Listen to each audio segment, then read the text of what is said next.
Good morning, my sisters and brothers. Today, fall down and hold on.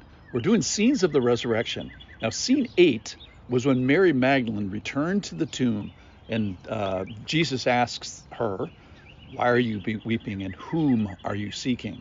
So why was she weeping? Well, she hadn't quite got the message of Easter yet. So she was expecting this horizontal Jesus, dead, lying down, rather than the vertical and alive, the healthy, hailed, hearty Jesus. So what are you trying to find? Either the horizontal Jesus or you want to find the vertical Jesus. So Mary Magdalene at that time broke what was an unknown rule up to that point, which is don't cling to me, because Jesus hadn't ascended to the Father yet. She was told that rule, probably, in my opinion, because she did cling. It doesn't say that she clung, but I think that's the context of it. And it means more than just, touch. It means to hold on to and fasten yourself and bind yourself to this person. I think that's what Mary was, because Mary Magdalene wasn't letting go. So now we're going to hear about scene number 9 from the resurrection, which is other faithful women. Now, these are the women that went to the tomb with Mary early in the morning. Some of them have names: Mary, the mother of James and Joseph, Joanna, Salome, and then other women. So that word is plural, so there's at least 5 women that we're talking about here. Now, they went into the tomb. Mary Magdalene immediately took off as soon as she saw the stone rolled away to go tell the Peter and John. But these women stayed and went into the tomb, and they got a word of encouragement from the angel, which is he's risen. I'll read it for you in just a second. So the greatest news in world history comes first to women. Women first in the resurrection. So we're going to pick up the story as this angel announces the resurrection to these women. We're going to backtrack just a little bit. This is from Matthew 28, verse 6. He is not here, for he has risen. Greatest news in world history.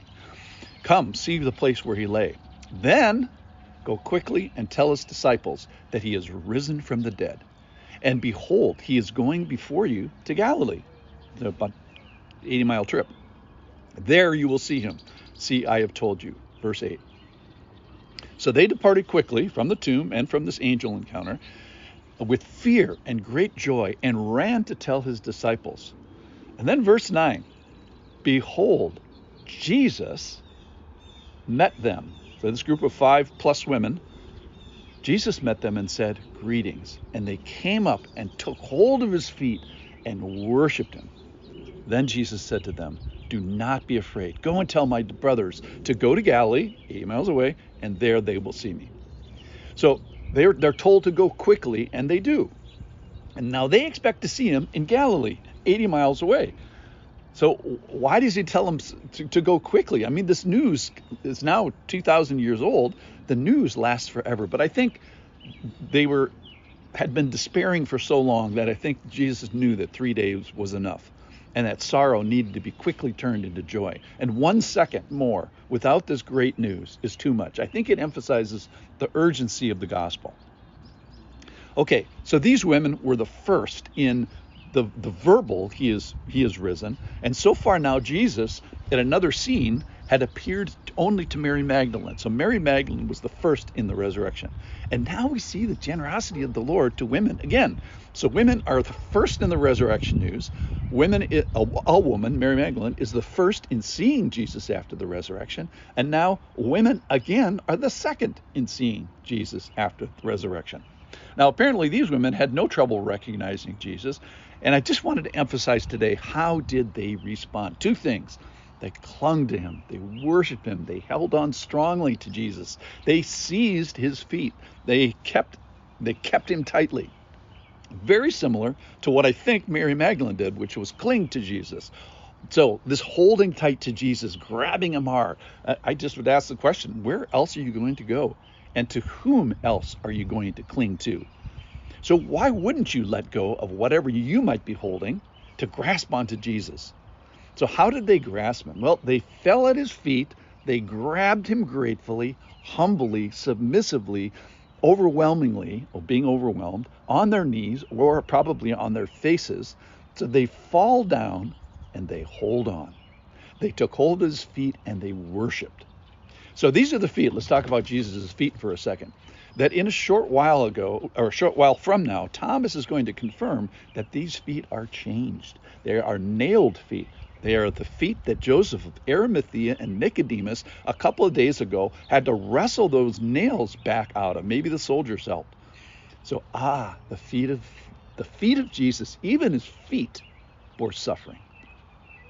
So let's talk about these women for a second. This is a very faithful group of people. They minister generously. They express their gratefulness practically, and I think also come to grieve thoroughly. So far, Jesus has only come to those who have the gift of service. So if you have the gift of service in the church, which is the number one gift in the church, be encouraged. Jesus sees you and wants to reveal himself to you. He wants you to see him. So they worship humbly, they serve hard, they serve inconveniently, they serve at great expense of money and time. They come early, they fall down, they hold on. So here's the Easter picture. Serve diligently, come early, find Jesus, and when you do, fall down and hold on. Or better yet, let Jesus reveal himself to you, and when he does, fall down and hold on. That's a pretty good definition of worship. Fall down and hold on. And when Jesus is difficult to see, fall down and hold on. And on Easter, when he reveals himself in glory, when he shows up, fall down and hold on. Now, especially when you get a whiff of the resurrection, fall down and hold on.